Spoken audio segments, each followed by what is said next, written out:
Hello, my name is Allison Head, and I'm covering voter identification laws. What are voter identification laws? They're laws that require photo identification before a citizen is allowed to vote.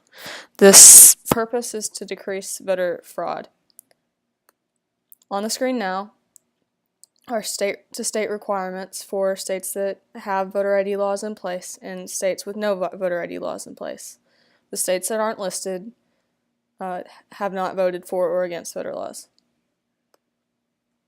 The reason for voter identification laws is they prevent fraud, and it's not that difficult to have a voter ID, and you're required to show an ID to buy things like alcohol, tobacco products, to drive a vehicle, and to open a bank account. Voting shouldn't be any different. Reasons that people are against this are they prevent college kids from voting, which isn't entirely true, and they are hard to obtain for minorities and the elderly, and they are also working on getting that fixed.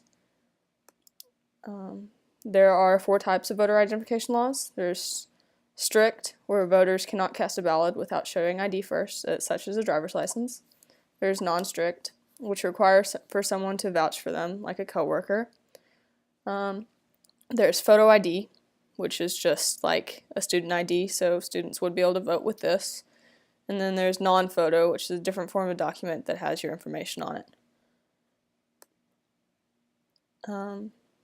Some solutions to the problems listed is to make obtaining voter identification as easy as registering. So when you register to vote, you register to get an ID right then, because you have to register to vote before you can vote anyway, so why not make it that easy?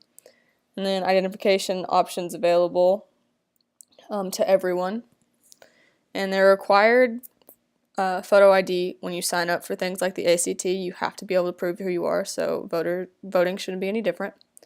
And the process might be slow when you first start doing it, but by the end it should be very beneficial to everyone. And there are my sources.